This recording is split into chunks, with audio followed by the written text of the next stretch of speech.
কি রে, তারা মুখ খুলেছে নাকি এখনো মুখ বন্ধ করে রেখে? ভাই, এখনো বেটাগুলো কোনো মুখ খোলে নাই। অনেক অত্যাচার করেছি, জিজ্ঞাসা করেছি, আপনার আশায় ছিলাম। তাই? তাহলে আমার গাড়ির ভেতর থেকে বক্সটা বের করেন। কথাটা বলতে দেরি, বক্সটা নিয়ে আসতে দেরি করেনি রুদ্র।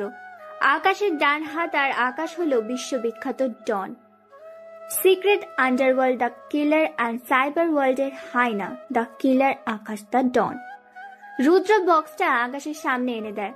আকাশ বক্সের ভেতরে হাত দিয়ে কিছু অস্ত্র সামগ্রী বের করে নিয়ে আসে। এটা দেখে চেয়ারের সাথে বাঁধা অবস্থায় থাকা লোকগুলো ভয়ে বলে ওঠে, ভাই, আপনি আমাদের ছেড়ে দিন, আমাদের ভুল হয়ে গেছে, আমি এমন কাজ আর করব না। অবৈধ কাজ করে কোটি কোটি টাকা কামাচ্ছিস আর আমার লোকেরা গেলে পুলিশের ভয় দেখাচ্ছি? ভাই, বললাম তো ভুল হয়ে গেছে, আমি এখন থেকে ভালোভাবেই কাজ করব, আর কোনো কন্ট্রাক্টে ভেজাল দ্রব্য মাল ব্যবহার করব না। কিন্তু মরতে তো তোদের হবে। তোরা তিনজন মিলে যত অবৈধ কাজ করেছিস সবগুলোর লিস্ট আমার কাছে এসেছে। তোদের জন্য সাধারণ মানুষ মরতে মরতে বেঁচে গেছে, আবার অনেকে মরেছে, তাই তোদের মরতে হবে। তারপর আকাশ আর কোনো কথা না বলে ছেলেটিকে বলে, আকাশ, মাটিতে এদের শুয়ে দাও, আজকে চরমভাবে ভোগে ভোগান্তর দিতে হবে এদের। জি ভাই। ওকে ভাই, ঠিক আছে। এই তোরা সবাই মিলে ওদেরকে শুকিয়ে দে। তারপর সবাই মিলে তাদেরকে শুইয়ে দেয়। তাদের চারিদিক দিয়ে আগুন দেয়া হয়।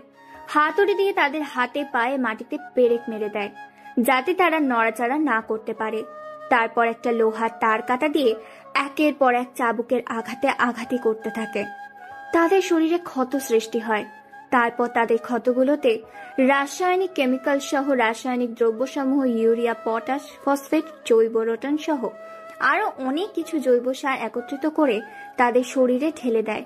মুহূর্তের মধ্যে আগুনে পড়তে থাকে। তাদের বডিগুলো আগুনে গলতে শুরু করে, সাথে ফুটতে শুরু করে। দেখতে দেখতে 4টে বেজে গেছে। তারপর সবাইকে যে যার উদ্দেশ্যে চলে যেতে বলে। হেলিকপ্টারে উঠে পড়ে আকাশ। তারপর রওনা দেয় নিজের নিজের গন্তব্যের উদ্দেশ্যে। অন্যদিকে আশেপাশে কোনো কিছু পোড়ার শব্দে এবং ফোটার শব্দে মানুষজন এসে দেখতে পায় স্কুলের মাঠে কিছু জ্বলছে। দ্রুত ফায়ার সার্ভিসকে ফোন করে পুলিশ সহ ফায়ার সার্ভিস সেখানে আসে। তদন্ত করে দেখতে পায় অনেক কিছু ঘটেছে। সকল খবর টেলিভিশনের পর্দায় সাংবাদিক প্রচার করেছে। সারা বিশ্বে হই হই রই রই কাণ্ড পড়ে গেছে।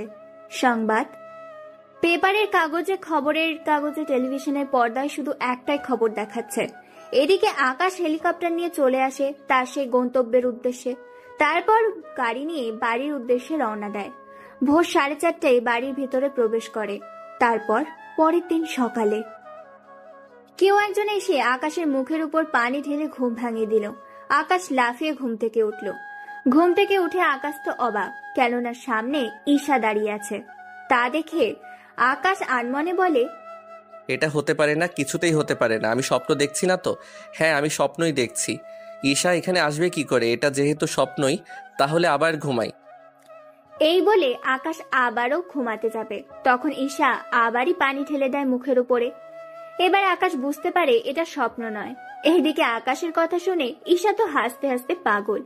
ঈশার এইরকম হাসি দেখে আকাশ বলে ওঠে, ঈশা, তুই এখানে? আমি স্বপ্ন দেখছি না তো? না ভাইয়া, তুই কোনো স্বপ্ন দেখছিস না। এখন চুপচাপ বিছানা থেকে উঠ, ফ্রেশ হয়ে রেডি হয়ে নিচে নামবি। আমি তোর আজকে ভার্সিটিতে যাব, তাই এখন তুই রেডি হয়ে নিচে নামবি। আমি কোন ক্লাসে পড়ি আর তুই কোন ক্লাসে পড়স? তুই মাস্টার্স করছিস আর আমি অনার্স দ্বিতীয় বর্ষ। তাতে কি এখন উঠবি কি উঠবি না তাই বল। উঠছি। এইদিকে আকাশ ফ্রেশ হয়ে নিচে নেমে আসে। নাস্তা করে ঈশা আকাশের সাথে বের হয়ে যায়। আপনারা এখন ভাবছেন ঈশাকে, তাই তো? চিন্তা করবেন না, গল্পের সাথে থাকো, বুঝতে পারবেন। ওরা ভার্সিটিতে আসলে অনেক মেয়ে আকাশের গাড়ির সামনে আসে আকাশের সাথে কথা বলার জন্য, কিন্তু ঈশাকে দেখে ওরা চলে যায় ওখান থেকে। এটা দেখি ঈশা বলে ওঠে, ভালোই তো মেয়ে পটিয়েছিস। আরে, ওরা জাস্ট লাইন মারার জন্য এসেছে। চল তাহলে ভিতরে নিয়ে যা আমাকে। আকাশ ঈশাকে নিয়ে ভেতরে যায়। তখনই রনির ডাক, ওই আকাশ, এক একদিন এক এক রকম আইটেম নিয়ে ভার্সিটিতে আসিস। এই কথা বলাতে আকাশ রনির কাছে গিয়ে ওর মুখে একটা ঘুষি দেয়। এতে করে রনির মুখ থেকে রক্ত পড়তে থাকে আর আকাশ বলতে থাকে, বলেছিলাম না ওদের নিয়ে বাজে কথা বলবি না। এবার দেখ তোর কি হাল করি। এই বলে রনি ও আকাশের মধ্যে মারামারি হতে থাকে। রনিকে বেশি মার খেতে দেখে ওর সাথে থাকা বাজে বন্ধুগুলো আকাশকে মারার জন্য আসে। আকাশ ওদেরকেও মেরে ওখানেই শুয়ে দেয় আর বলে, প্রতিদিন মার খেতে তোর একটু লজ্জা কি লাগে না? এরপর থেকে যদি পাই, ঈশা চল ভিতরে যাই। ওই মারামারি শেষ করে ওরা বাড়িতে চলে আসতে থাকে। বাড়িতে থেকে কিছু দূর আসতেই দেখলো আরেক ঝামেলা। কেননা রকির চাচা মিস্টার কিবরিয়া পথ আটকে দাঁড়িয়ে আছে। তাই গাড়ি থেকে নেমে ওনার সামনে যায় আর বলে, মিস্টার কিবরিয়া সাহেব, আপনার ভাতিজাকে সামলান, নয়তো এভাবে প্রতিনিয়ত মার খেতে খেতে একদিন না মরেই যায়। তোর সাহস দেখে আমি অবাক হয়ে যাই। আমি আন্ডারওয়ার্ল্ডের মাফিয়া, তার উপর রাজনীতিবিদ, তুই কিনা আমার সামনে আমার ছেলেকে মারার হুমকি দিস? এই তোরা ওকে এখানে মার, যেমনটা ও আমার ছেলেকে মেরেছে। কিবরিয়ার লোক আকাশকে মারতে আসলে আকাশও ওদের মারতে থাকে। এতে করে আকাশ নিজেও কিছু মার খায়, কিন্তু ওদেরকে মেরে ওদের অবস্থা আকাশ পুরো খারাপ করে দিয়েছে। এখন হয়তো আপনারা ভাবছেন কে এই আকাশ, তাহলে একটু ধৈর্য ধরুন, সবকিছু বুঝতে পারবেন। তার জন্য আপনাদের গল্পের সাথেই থাকতে হবে। ওদের মেরে আকাশ গাড়িতে ওঠে। তখন ঈশা বলে ওঠে, ভাইয়া বুঝলাম না, তুই বাসা থেকে বের হতে না হইতেই 2বার মারামারি করা শেষ। না জানি তুই বাকি দিন তো পড়েই আছে, আরো কি কি দেখতে হবে আমাকে কে জানি। দেখ, মারামারি না করলে আমার একটু ভালো লাগে না। তার উপর কেউ যদি মার খাওয়ার জন্য চলে আসে, তাহলে আমার কি করার এতে? বুঝছি, এত শখ নেই তোর মারামারি দেখা। এখন আমাকে একটু শপিং করে দে, আমি চলে যাবো বাড়িতে। কি, তুই একে তো আমাকে না বলে এখানে এসেছিস, তার উপর এখন বলছিস তুই চলে যাবি 2 দিন পর? এমনটা হচ্ছে না। ওই দেখ, আমি একা একা যাবো না ওইখানে, বুঝছিস? না, বুঝি নাই। কি? তুই একা যাবি না সে ব্যাপারটা। দেখ, তোর সাথে আমি এত ক্যাচাল করতে পারবো না। 2 দিন পর চলেই যাব। তাই এই 2 দিন আমাকে তুই এই শহরটা ঘুরে দেখাবি এবং আমার যা যা লাগে সবকিছু কিনে দিবি। দেখ, আমি তোকে কিনে দিতে তো মানা করিনি, তুই এসেছিস, আরো 1 মাস থাক। না ভাইয়া, সামনে পরীক্ষা, তাই বেশি দিন থাকতে পারবো না। আকাশ কি করবে বুঝতে পারছে না, তাই ওখান থেকে একটা শপিং মলে যায়। ওখানে আকাশ ঈশার পছন্দ অনুযায়ী অনেক ড্রেস, কসমেটিক্স আরো অনেক কিছু কিনে দিতে থাকে। এদিকে ঈশা ও আকাশের জন্য কিছু ড্রেস নেয়। এই দেখে আকাশ বলে ওঠে, আমার জন্য কেন? তুই চুপচাপ থাকতে পারিস না? আকাশ চুপ হয়ে দাঁড়িয়ে থাকলো। সবকিছু নেওয়া হয়ে গেলে আকাশের কাছ থেকে কার্ড নিয়ে কাউন্টারে দিয়ে দেয়। ওনারা বিলের ডলারগুলো দেখে কার্ড নিয়ে দেয়।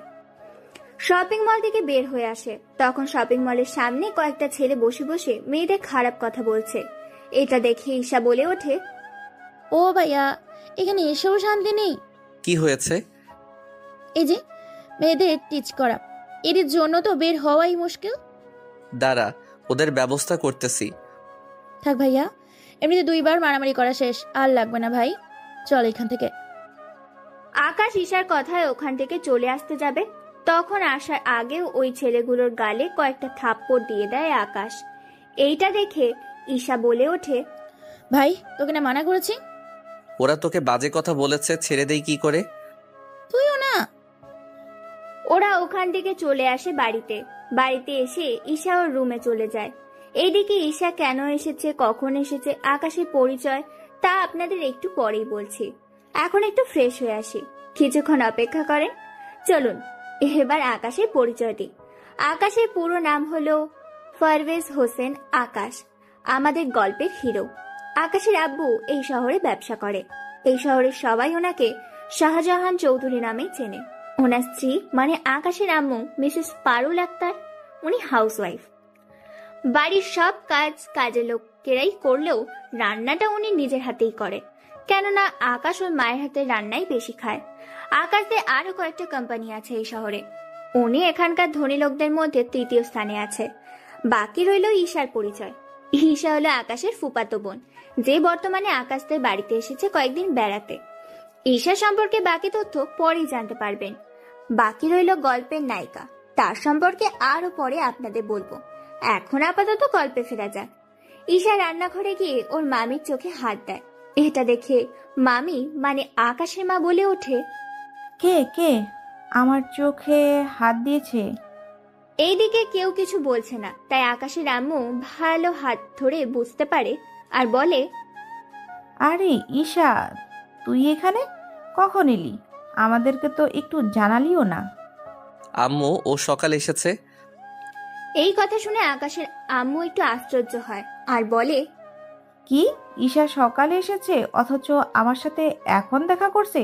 সকাল থেকে কথাই ছিলি তুই? আম্মু তাহলে শুনো। এরপর আকাশ সকাল বিকাল ঘটে যাওয়া ঘটনাগুলো ওর আম্মুকে বলে। শুধু মারামারি করেছে তা বাদে। এইগুলো শুনে আকাশের আম্মু বলে ওঠে, এটা কিন্তু ভালো করিসনি তুই ঈশা। একে তো সকালে এসে এখন আমার সাথে দেখা করছিস, তারপর বলছিস 2 দিন পর চলে যাবি। তুই এখানে 1 মাস থাক আগে, তারপর আমি ভেবে দেখব তোকে পাঠানো যায় কিনা। দেখো মামি, সামনে আমার পরীক্ষা, তার উপর সব কসমেটিক্স শেষ। তাছাড়া পরীক্ষা দেওয়ার সময় তো একটু সেজেগুজে যেতে হবে, তাই না? তুই কি পরীক্ষা দিতে যাবি নাকি ছেলে পটাতে? দুটোই। ঈশা ওখান থেকে চলে যায়। এইদিকে আকাশের কল আসলে আকাশ চলে যায় নদীর পাড়ে। কেননা এই নদীর পাড়ে একটা পাহাড় আছে। ওই পাহাড়ের ভিতরে আকাশ আরেকটা রাজ্য চালায়। ওই রাজ্যটা হলো মাফিয়া কিং এর রাজত্ব। মাফিয়া জগতের সবাই আকাশকে একে নামেই চেনে, কেননা একে নাম শুনলে বাকি সব মাফিয়া ভয় পালায়। ওখানে যেতেই সবাই একে নামে জয়ধ্বনি দেয়, কেননা একে সব সময় কালো পোশাক পরে আসে, মুখে থাকে সব সময় মাস্ক।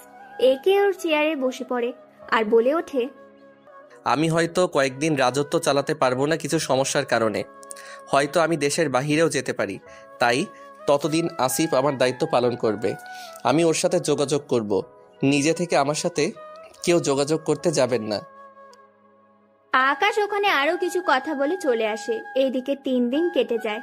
ঈশার পরীক্ষা সামনে, তাই ঈশার আম্মু আকাশের আম্মুকে কল দিয়ে জানায় আর বলে, ভাবি, একটা কথা বলার ছিল।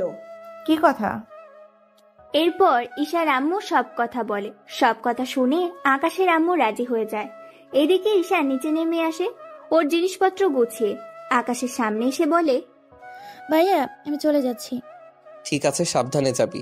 চল আমি তোকে এয়ারপোর্টে দিয়ে আসি। হ্যাঁ চল। আম্মু, আমি ঈশাকে এয়ারপোর্টে দিয়ে আসতেছি। ঠিক আছে, সাবধানে যাবি।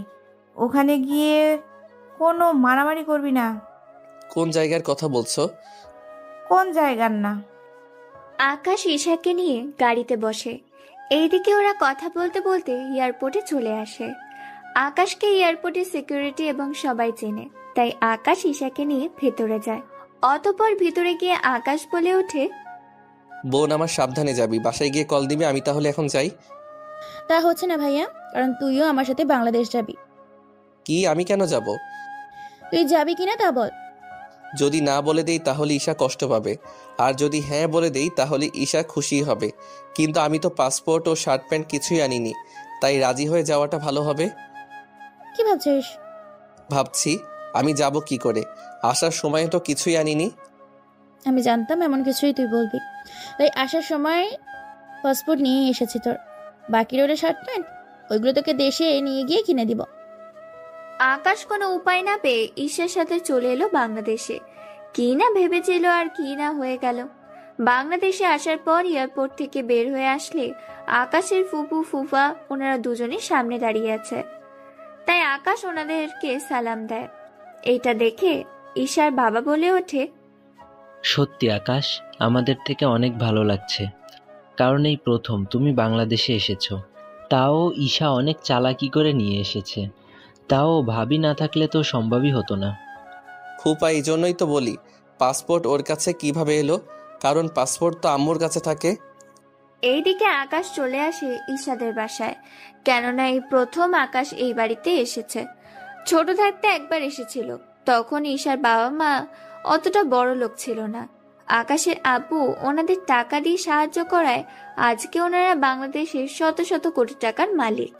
ফুপা, তোমাদের তো অনেক উন্নতি হয়েছে দেখছি। হ্যাঁ, তোমার আব্বু আমাদের সাহায্য করায় আজকে আমরা একটা ভালো অবস্থানে আছি। এখন ভিতরে যাই। আকাশ ওনাদের সাথে ভেতরে যায়। আকাশ ওখানে সোফায় বসে আছে, ওর ফুফুদের সাথে কথা বলছে। এদিকে ঈশা ওর রুমে গিয়ে ফ্রেশ হয়ে নিচে নেমে আসে। তখন ঈশার আব্বু বলে ওঠে, ঈশা, ওকে ওর রুমটা দেখিয়ে দে। আকাশ, তুই তুমি ফ্রেশ হয়ে নিচে নেমে এসো। তোমার ফুপু তোমার সব পছন্দের খাবার রান্না করেছে। আচ্ছা ফুপা। আকাশ উপরে গিয়ে ফ্রেশ হয়ে নেয়। ঈশা একটা লুঙ্গি এনে আকাশকে দেয়। আকাশ ফ্রেশ হয়ে অনেক কষ্ট করে লুঙ্গিটা পরে বের হয়। এতে কাজের লোক হাতে যারা দেখতেছে তারা সবাই হাসছে। অনেক কষ্টে লুঙ্গিটা ধরে আকাশ খাবার খেয়ে নেয়। খাবার খেয়ে আকাশ ঘুমিয়ে পড়ে, কেননা রাত 11টা বেজে গিয়েছে। পরের দিন সকালে আকাশ ঘুম থেকে উঠে দেখে ওর পরনে লুঙ্গি নেই, তাই তাড়াতাড়ি করে লুঙ্গি খুঁজে পরে নেয়। এইদিকে ঈশা তো দরজা খোলার জন্য তাগদা দিয়েই চলেছে আর বলছে, আমি 30 মিনিট পর আসতেছি। ভাগ্য ভালো লুঙ্গির ভিতরে, উফ, নয়তো মানিজ্জত সব শেষ হয়ে যেত। ঘুম থেকে উঠে আকাশ ফ্রেশ হয়ে নেয়। ফ্রেশ হয়ে নিচে নামে। ওখানে আকাশের ফুপা ও ফুপি ও ঈশা ওরা ছিল। তখন ঈশার আব্বু বলে ওঠে, তা আকাশ, এখানে থাকতে তোর কোনো অসুবিধা হয়নি তো? কি যে বলো না ফুপা, অসুবিধা হবে কেন? এখন অসুবিধা হচ্ছে এই লুঙ্গি নিয়ে, এটা সামলাতেই তো কষ্ট হয়। আকাশের এই কথা শুনে বাকিরা হেসে দেয়। চিন্তা করিস না ভাইয়া, তোকে আজকে আমাদের এখানে বড় শপিং মলে নিয়ে যাব। ওইখান থেকে তোর জন্য ভালো ভালো দেখে পোশাক কিনে দিব।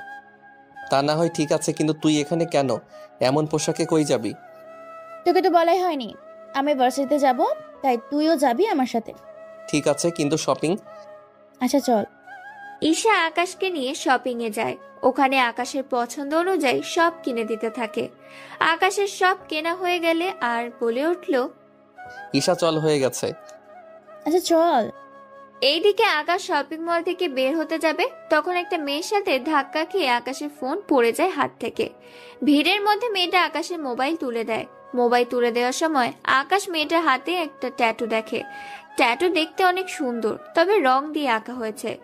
ভিড়ের মধ্যে আকাশ মেয়েটিকে হারিয়ে ফেলে। ওখান থেকে বের হয়ে আকাশ চলে আসে ঈশার সাথে ভার্সিটিতে। ভার্সিটির গেট দিয়ে ঈশা ওর গাড়ি নিয়ে ঢোকে। তখন অনেক ছেলে ঈশার দিকে তাকিয়ে থাকে, কেননা ঈশাও কম সুন্দরী না। কলেজের 40% ছেলেই ঈশাকে পছন্দ করে। ওরা গাড়ি থেকে বের হওয়ার আগে আকাশ দেখে চারদিকে সব ছেলেরা ওদের দেখছে। এইদিকে আকাশের মেজাজ তো অনেক খারাপ। হিস ভাইয়া, এখানে এমন কিছু করিস না। এখানে ভালো ছেলেদের সাথে খারাপ ছেলেরাও থাকে।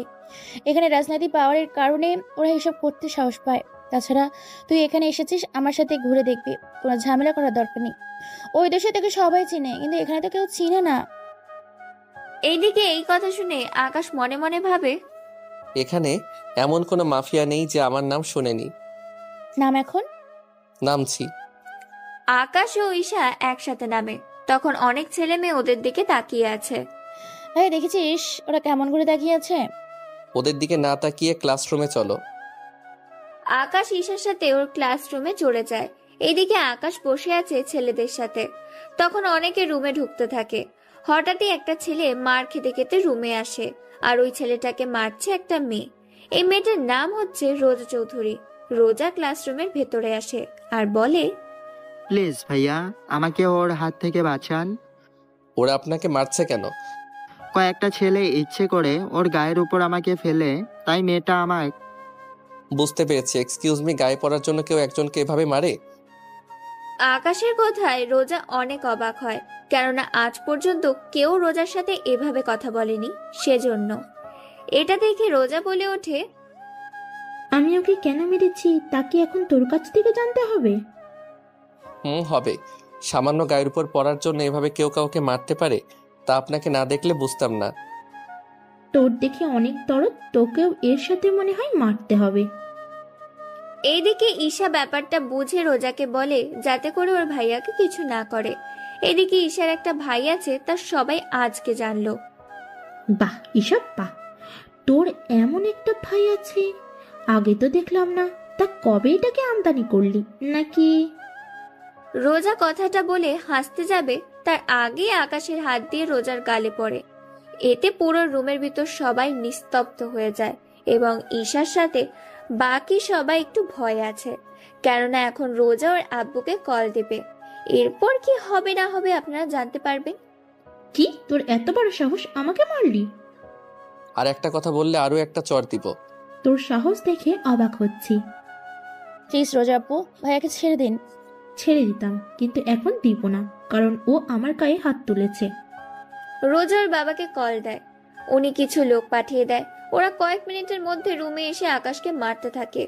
আকাশ ওদের মারতে গেলে, এই তোরা ঈশাকে ধরে রাখ, এই ছেলেটা ওদের কিছু করলে সবগুলো ঈশার শরীরে হাত দিবি তোরা। ওরা কয়েকজন এসে ঈশাকে ধরে, তাই আকাশ ঈশার সম্মানের দিকে তাকিয়ে মার খেয়েই যাচ্ছে। ওরা মারতে মারতে মাঠের মধ্যে আকাশকে ফেলে দিয়ে চলে যায়। তারপর রোজা বলে ওঠে, বলেছিলাম না আমার সাথে লাগতে আসিস না, এখন দেখলি তো কি হলো তোর। রোজা চলে যাওয়ার কিছুক্ষণ পর আকাশের সামনে একটা মেয়ে আসে, হাত বাড়িয়ে দেয় আকাশের দিকে। আকাশ খেয়াল করে ওই সেম ট্যাটু এই মেয়েটার হাতে। আকাশ মেয়েটার হাত ধরে ওঠে। তখন মেয়েটা বলে ওঠে, রোজার সাথে ঝামেলা করেছেন তাই তো? আমি তো কাউকে তেমন চিনি না, তাছাড়া আমি এমন কিছুই করিনি। এই জন্য ওই লোকদের হাতে মার খেলেন? নতুন ছেলে পেলে ওরা এমনই করে। এরই মধ্যে ঈশা চলে আসে ওখানে আর বলে, ভাইয়া তুই ঠিক আছিস তো? হ্যাঁ আমি ঠিক আছি। ঈশা ও তোমার ভাই হয়? হ্যাঁ রাপু, তবে মামাতো ভাই। চলো ওনাকে হসপিটালে নিয়ে যাই। হ্যাঁ চলো আপু। ঈশা আর ইরা আকাশকে ধরে গাড়িতে ওঠায় এবং হসপিটালে নিয়ে আসে। ডক্টর আকাশকে এমার্জেন্সি ওয়ার্ডে নিয়ে গিয়ে ট্রিটমেন্ট করতে থাকে। এই ফাঁকে ইরার পরিচয় আপনাদের দিয়ে দিই। ইরা হলো রফিক চৌধুরীর একমাত্র মেয়ে ইরা চৌধুরী। ইরা হচ্ছে আমাদের গল্পের নায়িকা। ইরা এবার অনার্স 4th বর্ষে পড়ে। ইরা সম্পর্কে বাকি তথ্য পরে জানতে পারবেন আস্তে আস্তে। চলুন এবার গল্পে ফেরা যাক। আচ্ছা ওরা ওকে মারলো কেন? ইরাপু আর বলো না, ভাইয়াকে নিয়ে আমি ভার্সিটিতে আসি। আমার সাথেই ক্লাসে নিয়ে আসছিলাম, কারণ ভাইয়ার নয়তো সময় কাটবে না, তাই ভাবলাম আমার সাথে থাকলে সময় কাটবে। এখন একটা ছেলে এসে। বন্ধুরা, এর পরের ঘটনাগুলো আপনারা জানেন, তাই নতুন করে আর বললাম না। এটা শুনে এরা বলে ওঠে, কি রোজার গায়ে হাত তোলার কারণে এইভাবে মেরেছে? কিন্তু তোমার ভাইয়ের সাহস আছে বলতে হবে। সাহস আছে কিনা জানি না, তবে ভাইয়া একটু বেশি জেদি, বুঝতেই তো পারছো। তার উপর না জেনে হাত তুলে। আচ্ছা এখন আফসোস করে কি হবে বলো? তোমার বাবাকে কল দিয়ে এখানে আসতে বলো। তাছাড়া তোমার মামাতো ভাইয়ের বাবা মা ভাই থাকলে ওনাদের আসতে বলো। আসলে ভাইয়া এখানে বেড়াতে এসেছে, তাই ওনাদের বলাটা ঠিক হবে না। বুঝতে পারছি। আচ্ছা চিন্তা করো না, তোমার ভাইয়া আগে সুস্থ হোক তারপর দেখো। সত্যি তুমি না থাকলে একা একা সম্ভবই হতো না। থাক এসব কথা। এরই মধ্যে ডক্টর আসে আর বলে ওঠে, দেখুন ওনাকে রক্ত দিতে হবে। A+ রক্ত, তা 200 মিলি হলেই হবে। ডক্টর আমার রক্তের গ্রুপ A+ পজিটিভ, আমি রক্ত দিব। চলুন তাহলে। ডক্টর এরাকে নিয়ে ভিতরে যায়। নার্স এসে রক্ত দিয়ে যায়। এরপর আকাশের শরীরে সে রক্ত দেওয়া হয়। 1 ঘন্টা পর ওরা আকাশকে নিয়ে বাড়িতে চলে আসে। ঈশার সাথে ইরাও আসে বাড়িতে। ইরা এই বাড়িতে আরো অনেকবার এসেছে, তাই সে এতটা লজ্জা পায় না। কি হয়েছে আকাশের? তেমন কিছু না। ইরাপু তুমি ভাইয়াকে একটু ধরে নিয়ে ওপরে নিয়ে যাও, আমি কিচেন রুম থেকে আসছি। এইদিকে ইরা আকাশের হাত ওর কাঁধের উপর দিয়ে নেয়। আকাশের কোমরে হাত দিয়ে ধরে উপরে নিতে থাকে। রুমে নিয়ে ইরা আকাশকে বিছানায় শুয়ে দিতে গেলে আকাশের বারে ইরাও আকাশের উপর পড়ে যায়। ঈশা রুমে এসে দেখে ইরা আকাশের বুকের উপর। এটা দেখে ঈশা বলে ওঠে, ইরাপু ঘুমানোর ইচ্ছে হলে বিছানায় শুতে পারো, কিন্তু তুমি তো। চুপ, আমি কি ইচ্ছে করে? থাক আপু, এখন ভাইয়ার শার্ট চেঞ্জ করা দিতে হবে। এইগুলো চেঞ্জ করবে কে? ও বাপু, তুমি শুধু ভাইয়াকে উঠিয়ে ধরবে, আমি শার্ট খুলে দিব। আচ্ছা। ইরা ধরে রাখে। ঈশা শার্ট খুলে রেখে দেয়। ইরা এবার আকাশের বুকের দিকে তাকায়। 6 প্যাক বডি, তার উপর অনেক সুন্দর চেহারা। সাথে ইরার এইভাবে চাহনি দেখে ঈশা বলে ওঠে, আপু এমন করে দেখলে নজর লেগে যাবে। ঈশার কথা এরা চোখ পিটিয়ে তাকায় এবং অনেক লজ্জা পায়। এটা দেখে ঈশা বলে, চল আপু, লজ্জা পেতে হবে না, ভাইয়া ঘুমাক, আমরা কিছুক্ষণ কথা বলি। তুমি দুপুরে খেয়ে তারপর বাসায় যাবে। আমাকে তাড়াতাড়ি যেতে হবে। কোনো কথা হবে না, চলো আমার সাথে। ইরা কোনো উপায় না পেয়ে চলে যায় ঈশার সাথে। ওখানে ওরা গল্প করতে থাকে। এভাবে কিছুক্ষণ যাওয়ার পর দুপুরে খাওয়ার সময় হয়ে আসে। তখন ইরা ও ঈশা খাবার খেয়ে নেয়। খাবার খাওয়া শেষ হলে ঈশা আকাশের রুমে যায় ওকে খাইয়ে দেয়। সাথে ওষুধও খাইয়ে দেয়। ওষুধ খেয়ে আকাশ ঘুমিয়ে পড়ে। এদিকে ঈশা ও ইরা কথা বলছে। আচ্ছা ঈশা, তোমার ভাইয়া কোথায় থাকে আর পরিবারে কে কে থাকে? আসলে ভাইয়াকে আমি নিয়ে এসেছি, সামনে পরীক্ষা তো, সেজন্য ভাইয়া আমাকে পড়া বুঝিয়ে দিবে। কিন্তু আমি ক্লাস করার জন্য তো ভার্সিটি যেতেই হবে, তো ভাইয়া একা একা, তাই আমার সাথেই নিয়ে গেছি। বুঝতে পারছি, কিন্তু এরপর থেকে ভার্সিটিতে গেলে আবার তো মারবে। আপু, তোর তো কোনো কাজ নেই, তাই বলছিলাম কি ভাইয়াকে যদি তোমার সাথে আমাদের শহরটা ঘুরে দেখাতে তাহলে সময়ও কাটতো। কিন্তু ঈশা, তুই তো জানিস আমি ছেলেদের একদম বিশ্বাস করতে চাই না, এদের সুযোগ দিলে গায়ে দেওয়া শুরু করে দেয়। চিন্তা করো না আপু, আমার ভাইয়া অন্য সবার মতো না, তুমি ভাইয়ার সাথে ঘুরলেই বুঝতে পারবে। ঠিক আছে, তাহলে কাল আমি ওকে নিতে আসবো। এখন আমি যাই। সত্যি আপু, তুমি অনেক ভালো। ইরা চলে যায়। রাতের বেলায় আকাশ ঘুম থেকে উঠলে ঈশা আকাশকে সবকিছু বলতে থাকে। আকাশ প্রথমে না করেছিল, কিন্তু পরে রাজি হয়। পরের দিন সকালে ঈশা রেডি হয়ে ভার্সিটিতে যায়। এদিকে ইরা আসে আকাশকে নেওয়ার জন্য। আকাশ ইরার সাথে বেরিয়ে পড়ে, তবে সাথে কোনো গাড়ি নেয়নি, কারণ গাড়ি হলে ঘুরে মজা পাবে না। ওরা একটা রিক্সা ডাক দেয়। ইরা রিক্সাতে উঠে প্রথমে আকাশকে পরীক্ষা করতে চেয়েছে যে আকাশ কিরকম ভাবে ওর সাথে মিশতে চায়। এখানে উঠে বসেন। আকাশ ওখানে উঠে বসে। রিক্সা চলতে থাকে। ইরা ইচ্ছে করে আকাশের সাথে শরীরে টাচ খাওয়ায়, যাতে করে আকাশের মতলবটা বুঝতে পারে। এভাবে কয়েকবার টাচ খাওয়ার পর আকাশ রিক্সাওয়ালাকে থামতে বলে। এই যে ভাই, রিক্সা থামান। কোনো সমস্যা? আসলে এইভাবে গেলে আপনি যেভাবে আমার সাথে টাচ হচ্ছে তার উপর জায়গা কম, এভাবে একটা মেয়ের সাথে। বুঝতে পারছি, আপনি চাচ্ছেন আমার শরীরের সাথে যেন আপনার শরীর না টাচ হয়, তাই তো? হ্যাঁ, তাই। আকাশের কথা ইরার অনেক ভালো লাগে, কেননা তাই ইরা এই প্রথম কোনো মেয়ের টাচে কোনো ছেলে নেমে যেতে চাইলো। হাই রে, দেখতে ছেলেটা স্মার্ট, কিন্তু খারাপ না, ভদ্র আছে বলতে হবে।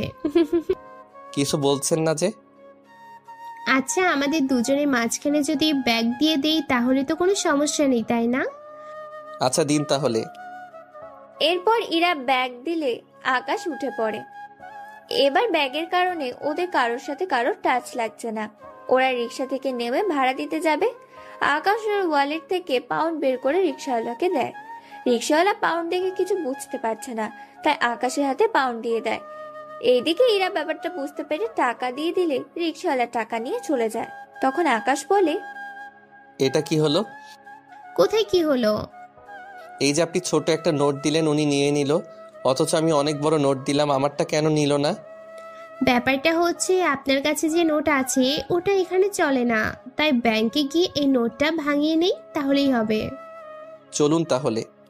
আকাশ ইরার সাথে যেতে থাকে ব্যাংকের দিকে। পথে কয়েকটা ছেলে ইরাকে বাজে বাজে কথা বলছে। আকাশ দাঁড়িয়ে গেলে ইরা আকাশের হাত ধরে নিয়ে গেল। এইদিকে ছেলেগুলো আকাশের পিছু পিছু আসতে থাকে। ওরা ব্যাংকের কাছে প্রায় চলে এসেছে। তখন আকাশ বলে, একটা কাজ করুন। আকাশ বান্ডিল বের করে ওখান থেকে 5টা নোট ইরার হাতে দেয়। এইগুলো ভিতরে নিয়ে গিয়ে কি আনবেন তা নিয়ে আসেন। ইরা নোট 5টা নিয়ে ব্যাংকের ভিতর ঢুকে যায়। ইরা ভিতরে যাওয়ার পর আকাশ ওই ছেলেগুলোকে মারতে থাকে। ওদের মেরে অনেকের হাত পা ভেঙে দেয়।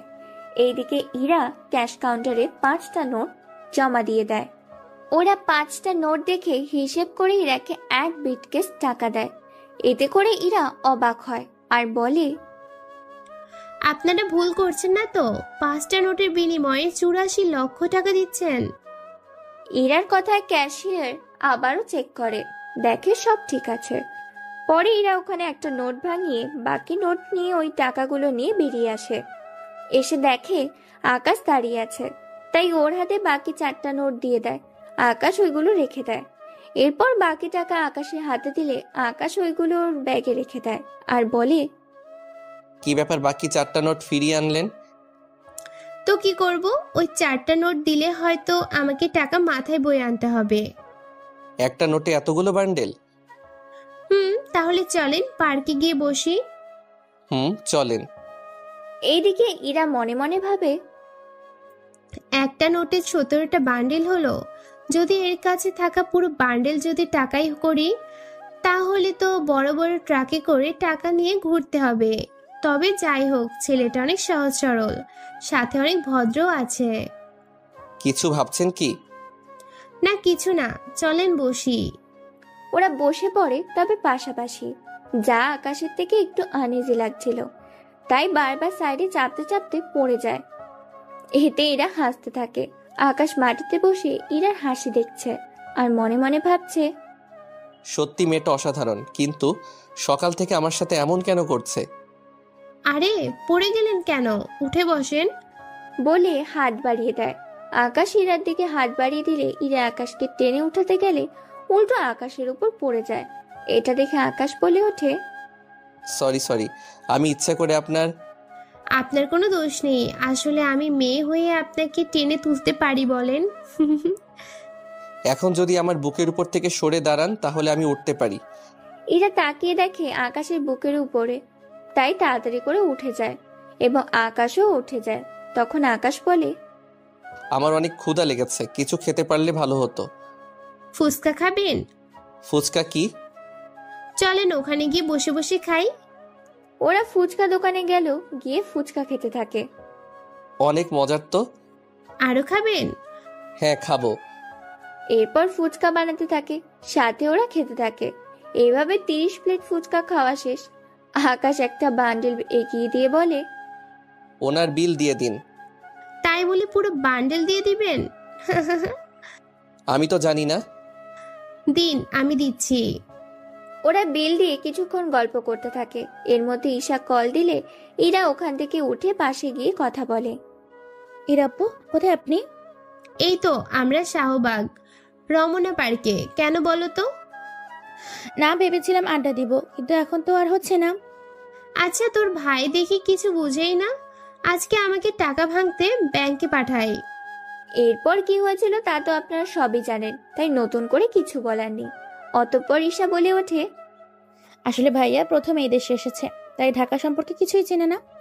আপনি একটু দেখিয়েন, নয়তো এই 17 ব্যান্ডেল আজকে হয়তো দেখবেন শেষ করে ফেলেছে। একটু আগে ফুচকা খেয়েছিলাম, ওখানে পুরো একটা বান্ডেল টাকা দিয়ে দিচ্ছিল। তার উপর রিক্সাওয়ালাকে ওই দেশের ডলার দিচ্ছিল, জানিস? রিক্সাওয়ালা যদি নিয়ে নিত, তা যদি ব্যাংকে দিত, তাইলে এই 17 লক্ষ টাকা পেয়ে যেত। আচ্ছা ভাইয়া, এখন কোথায়? এই তো বেঞ্চে বসে আছে। কথাটা বলে তাকিয়ে দেখে আকাশ নেই, তাই কল কেটে দিয়ে খুঁজতে থাকে। কিছুদূর গিয়ে দেখে আকাশ কতগুলো পথ শিশুদের হাতে একটা করে টাকার বান্ডিল দিচ্ছে। 5টা শিশুর হাতে 5টা বান্ডিল। পাশে ওদের বাবা মা এগিয়ে আসছিল। তখন ইরা ওনাদের বলে, দেখুন, উনি এই দেশে থাকে না, তাই না বুঝে দিয়েছে। এখন এই টাকা দিয়ে ছোটখাটো একটা দোকান দিবেন।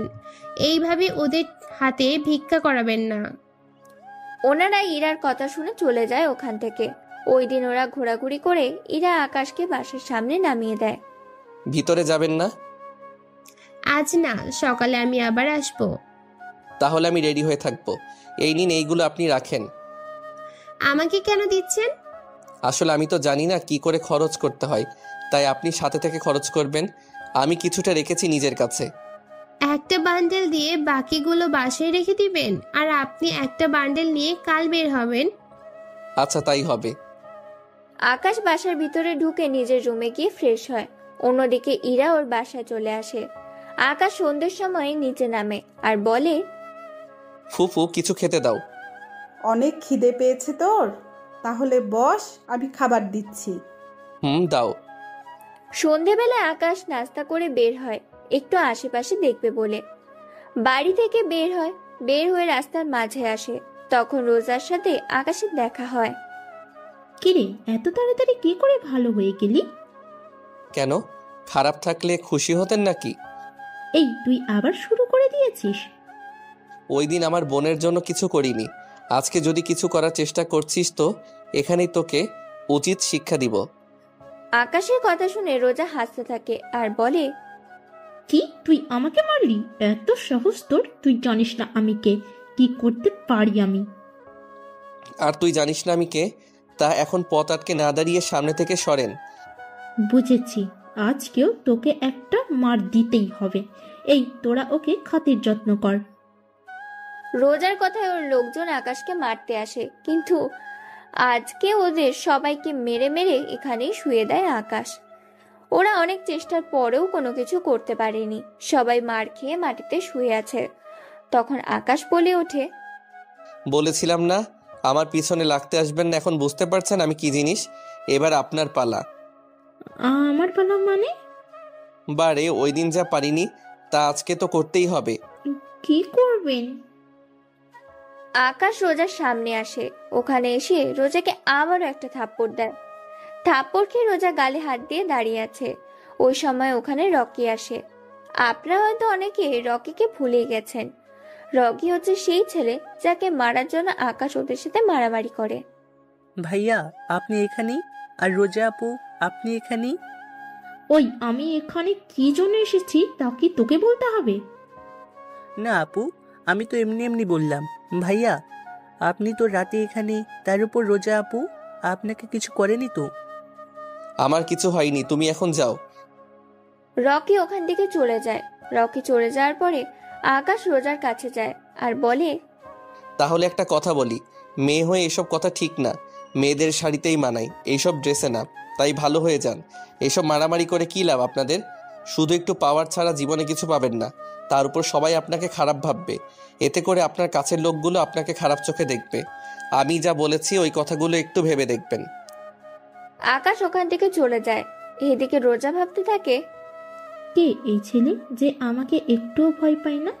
ঈশা তো বলেছিল ওর মামাতো ভাই, কিন্তু এই ছেলেকে দেখে তো একটু আমাদের দেশের মনে হচ্ছে না। তাহলে কি রহস্য আছে এই ছেলের মাঝে যা আমাকেই খুঁজে বের করতে হবে? রাতে আকাশ বাড়ি ফিরে আসে। ফিরে এসে ঈশার সাথে কথা বলতে থাকে, কেননা আজকে কি করেছে না করেছে সব রকমের কথা আকাশ ঈশাকে বলতে থাকে। অন্যদিকে ইরা নিজের রুমে বসে বসে ভাবতে থাকে, ছেলেটা আসলেই অনেক সহজ সরল, কোনো মারামারি করে না, নাই কোনো মেয়ের প্রতি এত ইন্টারেস্টিং নেই, যা আজকে আকাশের কথাই ও আচরণই বুঝে যায়। সত্যি ছেলেটা অনেক ভালো। ইরা কথাগুলো বলতে থাকে, তখনই ইরার বাবা সব কথা শুনে ফেলে। সব কথা শুনে ইরাকে বলে, কোন ছেলে ভালো? কোনো ইন্টারেস্টিং নেই, কিছুই তো বুঝলাম না। তোমাকে কিছু বুঝতে হবে না আব্বু, অনেক রাত হয়েছে, তুমি এবার ঘুমাও। আমি তোকে একটা কথা বলার জন্য এসেছি। কি কথা আব্বু? কাল তোকে দেখতে পাত্রপক্ষ আসবে, তাই তুই কালকে বাড়িতে থাকবি। কিন্তু আব্বু। দেখ, ছেলে ভালো, অনেক বড় কোম্পানিতে কাজ করে, তোকে সুখে রাখবে। বিয়ের পর তোর পড়াশোনা শেষ করার সুযোগ দিবে। কিন্তু আব্বু, ওদের কি আমায় পছন্দ হবে? হবে, তুই কাল তৈরি হয়ে থাকিস। ঠিক আছে আব্বু। এইদিকে ইরার আব্বু চলে গেলে ইরা ঈশাকে কল দিয়ে জানিয়ে দেয় কাল আসতে পারবে না। পরের দিন সকালে আকাশ বসে আছে, কিন্তু এখনো ইরা আসেনি। তাই আকাশ অপেক্ষা করতে থাকে। সকাল 11টা বাজে। ইরা না আসায় ঈশার কাছ থেকে ঠিকানা নিয়ে বেরিয়ে পড়ে ইরাদের বাড়িতে। ওখানে গিয়ে দেখে ইরা বসে আছে আর ওর চারপাশে কিছু লোক বসে আছে। আকাশ বুঝতে পারছে না এখানে কি হচ্ছে, কারণ সব দেশে তো সব রকমের হয় না। তাই আকাশ ইরার সামনে গিয়ে বলে, আপনি এখানে? আমি সে 1 ঘন্টা ধরে বাসায় অপেক্ষা করে বসে আছি, কিন্তু আপনি না আসায় ঈশার থেকে ঠিকানা নিয়ে এখানে চলে আসি। এখানে এসে দেখি এখানে শাড়ি পরে বসে আছেন। কোথাও যাচ্ছেন নাকি? এইদিকে ওখানে থাকা কেউ কিছু বুঝে উঠতে পারছে না কি হচ্ছে এখানে। কে এই ছেলে? সবার মনে এখন এই প্রশ্নটা ঘুরপাক খাচ্ছে। আমি আকাশ। ইরা আমার সাথে ঘুরতে যাওয়ার কথা, কিন্তু না আসায় আমি চলে এসেছি। কিন্তু আপনারা এভাবে বসে আছেন কেন? কোথাও বের হবেন নাকি? এ ছেলে, তুমি কি বুঝো না এখানে কি হচ্ছে? আব্বু, আব্বু ও এইগুলো বুঝে না। মানে ও আমাদের দেশে থাকে না, তাই এখানকার রীতিনীতিও কিছুই জানে না। আসলে ও ঈশার মামাতো ভাই। ঈশার পরীক্ষার সামনে, তাই ও। তো বন্ধুরা, এতক্ষণ ধরে গল্পটি শুনেছ। গল্পটি তোমাদের কাছে কেমন লাগছে? যদি গল্পটি ভালো লেগে থাকে এবং এ ধরনের গল্প আরও শুনতে পছন্দ করো, তাহলে এক্ষুনি নিচে থাকা সাবস্ক্রাইব বাটনটি টিপে আমাদের পরিবারের একজন সদস্য হয়ে যাও এবং গল্পটি কন্টিনিউ করো। আর হ্যাঁ, একটি সুন্দর কমেন্ট করতে কিন্তু ভুলবে না। ও আমাকে বলেছিল এনাকে নিয়ে এই শহরটা ঘুরিয়ে দেখার জন্য, তাই গতকাল ওনাকে নিয়ে ঘুরতে গিয়েছিলাম। আজকেও ঘুরতে যাওয়ার কথা ছিল, কিন্তু আব্বু তুমি বলাতে আর যাইনি।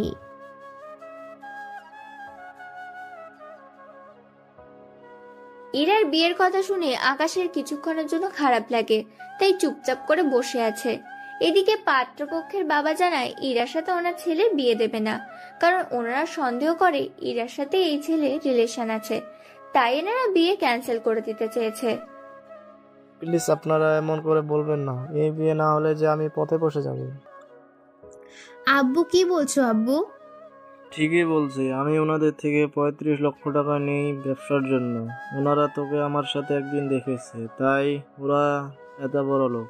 ওরা জানিয়েছে ওনার ছেলের সাথে যদি তোর বিয়ে দিই তাহলে ওনারা এই 35 লক্ষ টাকা নেবে না। এখন বিয়ে না হলে তো।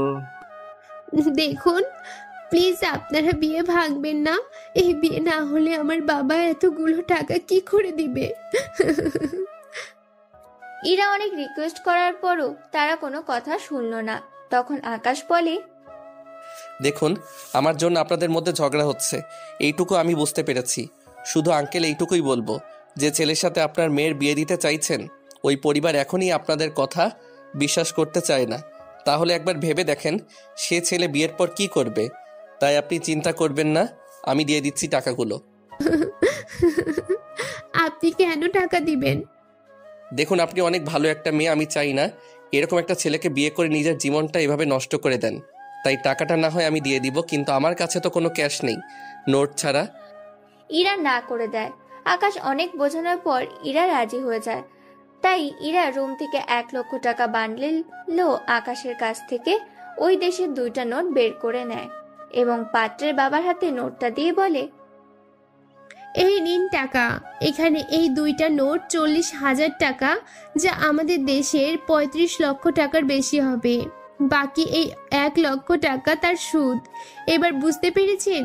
ওর কাছে টাকা সামান্য 2টা নোট দিয়ে যদি আপনার সব ঋণ শোধ হয়ে গেল, তাহলে বুঝে দেখেন ওর কাছে এই একটা বান্ডেলে তাহলে কত টাকা থাকতে পারে। তা ক্যালকুলেটর দিলেও গণনা করতে পারবে না। ও শুধুমাত্র এই টাকা 2 মাস খরচ করবে বলে এনেছিল, যদিও আমাদের দেশে টাকা সম্পর্কে কিছুই বুঝে না। ও যদি জানতো এখানে ওর একটা নোট দিয়ে আপনাদের মতো পরিবার 4-5 মাস খেতে পারবে, তাহলে ও সাথে করে এতগুলো টাকা আনতো না। কিন্তু কারোর অপমানের প্রতিবাদ করতে ঠিকই বুঝে, তাই আপনারা এবার আসতে পারেন। ওনারা ব্যাপারটা বুঝতে পেরে বের হতে যাবে, তখন ইরা বলে, আসল কাজটাই তো আপনাদের দেখানো হয়নি। কথাটা বলে ইরা ওখানে সবার সামনে আকাশকে জড়িয়ে ধরে, সাথে সবার সামনে আকাশকে চুমু দেয়। এইদিকে আকাশ কিছুই বুঝছে না কি হচ্ছে ওর সাথে, তাই আকাশ ওখানেই দাঁড়িয়ে থাকে। এইটা দেখতেই তো চেয়েছেন, নিন এবার আসতে পারেন আপনারা। ওনারা টাকা নিয়ে চলে যায়। ওরা যাওয়ার পর ইরা আকাশের হাত ধরে সোফার উপরে বসায়। তখন ইরার আব্বুও কিছু বলছে না। এখানে বসেন, আমি ড্রেস চেঞ্জ করে আসি, তারপর বের হব। আচ্ছা, এইরকম ভাবে বের হওয়া যায় না? কেন বলুন তো? আসলে এইরকম আপনাকে অনেক সুন্দর লাগছে। কিন্তু আপনাকে খারাপ লাগছে। আমাকে দেখতে খারাপ লাগছে কেন? ইরা আকাশের মুখে লেগে থাকা লিপস্টিকের দাগ মুছে দেয় ও শাড়ির আঁচল দিয়ে। যদিও তখন ইরার বাবা ওখানে ছিল না, উনি নিজের রুমে চলে গেল। এখন ঠিক আছে, চলুন তাহলে এবার ঘুরতে যাই। আচ্ছা চলুন। ইরা আকাশের হাত ধরে বাড়ি থেকে বের হয়ে আসে। ওরা ওখান থেকে একটা রিক্সা নেয়। রিক্সায় ওরা দুজনেই বসে পড়ে। রিক্সায় বসে ইরা আকাশের কাঁধে মাথা রাখে। যদিও আকাশ একটু দূরে সরে বসতে চেয়েছিল, কিন্তু ইরা ততই কাছে এসে বসতে চাইছে। ইরা আকাশের এক হাত ধরে রেখেছে ওর সাথে, আর আকাশের কাঁধে মাথা রেখে বসে আছে। এইদিকে আকাশের কেমন যেন ভালো লাগা কাজ করছে। ওই দিন ওরা ভার্সিটিতে যায়। ওখানে অনেকে আজকে ইরার দিকে তাকিয়ে আছে, কেননা ইরা আজকে অনেক সুন্দর করে সেজেছে। তাই অনেকগুলো কাপল ছবি তুলে নেয়। আকাশ এই ছবিগুলো ওর মা বাবাকে পাঠিয়ে দেয়। সবাই আপনার দিকে যেভাবে তাকিয়ে আছে, এই নিন, এটা মুখে লাগিয়ে নিন। ইরার ওর মুখে একটা মাস্ক পরে নেয়। এইদিকে রোজা এখানে চলে আসে আর বলে, কিরে, গতকাল আমাকে থাপ্পড় মেরে এখন অন্য মেয়েকে নিয়ে এখানে এসেছিস? তোকে তো আমি দেখে নিব। ওই সময় ওখানে ঈশা চলে আসে আর বলে, দেখুন রোজা আপু, ভাইয়াকে কিছু করবে না। ভাইয়া এমনিতেই কাল দেশে ফিরে যাবে, তাই প্লিজ আপু ভাইয়াকে কিছু করবে না। এইদিকে আকাশ কাল চলে যাবে শুনে ইরার অনেক খারাপ লাগে। ওই সময় রোজা ঈশাকে কিছু জিজ্ঞেস করে। ঈশা রোজার প্রশ্নের উত্তর দিয়ে দেয়। আকাশ ওই দিন ইরাকে ওদের বাড়িতে পৌঁছে দিয়ে চলে আসে ওর ফুপুর বাসায়। ওখানে আকাশ নিজের সব কিছু গুছিয়ে নেয়, কেননা কাল চলে যাবে সেজন্য। এইদিকে ইরা তো ওর রুমে কান্না করতে করতে শেষ, কেননা আকাশ চলে গেলে কবে আসবে তা আকাশ নিজেও জানে না। পরের দিন সকালে আকাশ ইরাদের বাড়িতে আসে। ওখানে আকাশকে দেখে ওনারা একটু অবাক হয়। আকাশ ওনাদের সবাইকে ডেকে নিয়ে সবার সামনে বলে, আঙ্কেল আন্টি, আমি ইরাকে আমার সাথে নিয়ে যেতে এসেছি আমার দেশে। ও আমার সাথে ওখানে থাকবে আর আমি ওকে বিয়ে করতে চাই। এখন আপনারা রাজি থাকলে আমি আজকে ওকে নিয়ে যাব। আঙ্কেল, আমাদের ওখানে কোনো সমস্যা নেই। তাছাড়া ওখানে ও আম্মুর সাথে অথবা একা একটা রুমেও থাকতে পারবে। ঈশার পরীক্ষা শেষ হতে আরও 10 দিন বাকি আছে। 10 দিন পরেই আমাদের বিয়ে হবে। আপনারা দুজন ঈশার সাথে কথা বলে ফুপু ও ফুপা ওনাদের সাথে করে চলে আসবেন আমাদের বাড়িতে। আর আমি ওকে এখন নিয়ে যাব। এখানে থাকলে ওই ছেলেটা ইরার ক্ষতি করতে পারে। এইদিকে ইরা রাজি হয়ে যায়। ইরার ওর সব জামা নিয়ে আকাশের সাথে বেরিয়ে পড়ে। ওদের বিদায় জানানোর বাড়ির সবাই এয়ারপোর্টে চলে এসেছে। ইরা ওর বাবা মাকে ধরে কান্না করছিল। দেরি হয়ে যাওয়াতে আকাশ ইরাকে নিয়ে ভেতরে ঢোকে। ভেতরে গিয়ে সবকিছু ঠিক করে ওরা প্লেনে গিয়ে বসে। প্লেনে ওরা অনেক গল্প করতে থাকে। সবকিছু শেষ হতে হতে ওরা চলে আসে আমেরিকায়। ওখানে এয়ারপোর্টে 5টা গাড়ি এসেছে আকাশদের নিয়ে যাওয়ার জন্য। আকাশ, এতগুলো শাড়ি কেন? বারে গাড়ি না থাকলে যাব কি করে? তাই বলে এতগুলো গাড়ি? এতগুলো গাড়ি শুধু তোমার জন্য। তাই কোনো কথা না বলে ওরা গাড়িতে উঠে যায়। গাড়ি চলতে থাকে। ইরা আকাশকে জড়িয়ে ধরে ওর কাঁধে মাথা রাখে। এইভাবে ইরা ঘুমিয়ে যায় কিছুক্ষণের জন্য। 1 ঘন্টা পর ওরা একটা রেস্টুরেন্টের সামনে নেমে আসে। ইরার ঘুম ভাঙায় আকাশ। তখন ইরা বলে ওঠে, আমরা কি চলে এসেছি? না। তাহলে এখানে এসে থামলে যে? এখান থেকে কিছু খেয়ে তারপর আবার রওনা দিব। আর 2 ঘন্টা লাগবে যেতে, তাই ভাবলাম কিছু খেয়ে যাই। তার উপর সন্ধে হয়ে গিয়েছে, তাই এখন চলো ভিতরে যাই। একটা কথা বলবো? কি কথা বলো? আমি এভাবে ভিতরে গিয়ে খেতে পারবো না, তাই খাবার যদি এখানে নিয়ে আসতে। ও, এই ব্যাপার চিন্তা করো না। আমি ওদের বলে দিচ্ছি, ওরা আমাদের জন্য খাবার নিয়ে আসবে। তুমি এখানে কেন খাবে? তুমি ভিতরে খেয়ে আমার জন্য খাবার নিয়ে এসো। তুমি যখন ভিতরে খাবে না তখন আমি আর গিয়ে কি করব? তাই কোনো কথা না। ওদের খাবার আনতে বলে ওনারা প্রয়োজনীয় সবকিছু নিয়ে আসে গাড়িতে। গাড়িতে ওরা দুজনে খেতে থাকে। আকাশ ইরাকে খাইয়ে দিচ্ছে আর ইরা আকাশকে। ওরা দুজন দুজনকে খাওয়ানো শেষ হলে ইরা বলে ওঠে, আচ্ছা, তোমার বাবা মা কি আমাকে পছন্দ করবে? ওনারা পছন্দ করেছে বলেই তো তোমাকে নিয়ে যাচ্ছি বাসায়। কি? ওনারা কখন দেখলো আমাকে? আমি ছবি দিয়েছিলাম যেদিন আমি তোমাদের বাড়িতে যাই ওই দিন। এরপর তো আমরা ঘুরতে গিয়েছি, তখন যে ছবিগুলো তুলেছি ওইগুলো। এরপর বাবা মা তোমাকে অনেক পছন্দ করেছে। আমি তো ভেবেছি আমি এখানে এসে ঈশার পরীক্ষার পর গিয়ে তোমাকে নিয়ে আসব, কিন্তু তা তো আর হলো না। তাই ভাবলাম তুমি রাজি হলে আজকেই নিয়ে আসবো।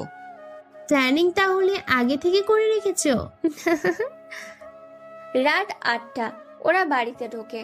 আকাশের বাড়ির চারদিকে বিভিন্ন রঙের লাইট জ্বলছে, দেখতে জাস্ট অসাধারণ। আকাশের আম্মু উনি দরজা খুলে নিজের ছেলের হবু বউকে ঘরে তুলে নেয়। ইরা আকাশের মাকে জড়িয়ে ধরে ভেতরে চলে যায়। আসতে তো কোনো অসুবিধা হয়নি তো?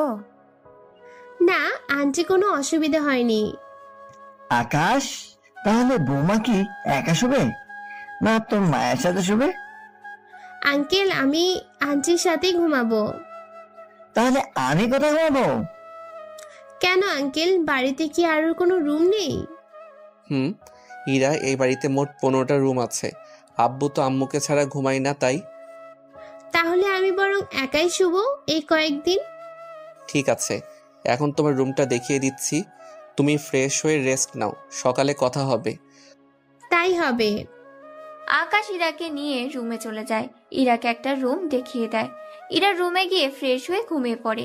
এদিকে আকাশ রুমে এসে ভাবতে থাকে, কখনো ভাবিনি বাংলাদেশে গিয়ে কোনো মেয়েকে ভালো লেগে যাবে। যাও একজনকে পেলাম, অনেক কিউট একটা মেয়েকে পেলাম, সত্যি অনেক ভালো মেয়েটা। এখন শুধু বিয়েটা হলেই আর কিছু লাগবে না। পরের দিন সকালে বাংলাদেশের মধ্যে ভার্সিটিতে রোজা যায়। ওখানে রোজা ঈশাকে দেখতে পায়, তাই ওর কাছে যায় আর বলে, এই ঈশা, এইদিকে আয়। জি আপু বলেন। তোর ভাইয়া কই? কেন, ভাইয়াকে দিয়ে কি করবেন? কোথায় আছে তা বল। ভাইয়া ওনার বাড়িতে চলে গেছে। বাড়িতে গিয়েছে মানে? বাংলাদেশের কোন জেলায় ওর বাড়ি? ভাইয়া বাংলাদেশের বাইরে থাকে। ডিটেলসে বল। এরপর ঈশা রোজাকে ডিটেলসে সবকিছু বলে দেয়। ঈশা সবকিছু বলে ওখান থেকে চলে যায়। ওইদিকে রোজা বাড়িতে এসে জানায় ও আমেরিকা যাবে। ওর কথায় ওর আব্বু রাজি হয়ে গেলে এদিকে সকাল 11টা। ইরা ফ্রেশ হয়ে বারান্দার বাইরে যায়। ওখানে গিয়ে তো ইরা পুরোটাই অবাক, কেননা এখান থেকে পুরো সমুদ্র দেখা যায়, তার উপর সবুজ শ্যামল পরিবেশ, যা ইরার থেকে অনেক ভালো লাগে। ইরা নিচে নেমে আরো বেশি অবাক হয়, কেননা ইরা বাড়িটাকে যতটা ছোট মনে করেছিল, বাড়িটা ওর থেকে 5 গুণ বড়। ইরা নিচে নেমে আসে। ওখানে দেখে আকাশের আম্মু বসে আছে, তাই ইরা আকাশের আম্মুর কাছে যায় আর বলে, আন্টি, একটা কথা বলার ছিল। কি কথা ইরা? আকাশ কোথায়? তাছাড়া আমার অনেক ক্ষুধাও লেগেছে। আকাশ সকালে কথায় যেন বেরিয়ে গেল, বলেছে দুপুর 2টা থেকে 3টার মধ্যে আসবে, এরপর তোমাকে নিয়ে ঘুরতে যাবে। এখন চলো তোমাকে খেতে দেই। ইরা ড্রয়িং রুমে যায়। ওখানে খাওয়া শেষ করে আকাশের আম্মুকে বলে, আন্টি, আমি বাড়িতে কল করব, কিন্তু কিভাবে কল করব বুঝতেছি না। তার উপর গল্প করার মতো কেউ নেই, বাড়িটা একটু ঘুরে দেখতাম। আগে তোমার বাবা মায়ের সাথে কথা বলো, তারপর এই বাড়িটা আমি তোমাকে ঘুরে দেখাবো। ঠিক আছে আন্টি। বারবার আন্টি আন্টি বলবে না, আম্মু বলে ডাকবে। এখন তুমি কথা বলো। আকাশের আম্মু ওখান থেকে চলে আসে। এদিকে ইরা ওর বাবা মায়ের সাথে কথা বলতে থাকে। কথা বলা শেষ হলে আকাশের আম্মু পুরো বাড়িটা ইরাকে ঘুরে ঘুরে দেখায়। সবগুলো রুম চেক করা শেষ, শুধু একটা রুম বাকি আছে। আম্মু, এই রুমটা কার? এই রুমে আকাশ থাকে, ও ফিরলে তখন রুমটা দেখে নিও। আচ্ছা, আমি তাহলে আমার রুমে ঢুকে টিভি দেখি। এইদিকে আকাশ ওর আস্তানায় চলে আসে আর বলে ওঠে, ওই দিকের কোনো খবর পেলে? বস, একটা গোপন খবর পেয়েছি। কি খবর? বস, মিস্টার কিবরিয়ার মেয়ের আমাদের দেশে আবারও ফিরে আসবে, তবে কিবরিয়া আসবে না। কিন্তু কিবরিয়ার মেয়েকে আমরা চিনব কি করে? বস, ওটাই একমাত্র বড় সমস্যা। আচ্ছা, তোমরা খবর লাগাও, আমি এখন বাসায় যাচ্ছি, অন্যান্য দিকটা সাবধানে সামলাবে। ঠিক আছে বস। আকাশ ওখান থেকে চলে আসে।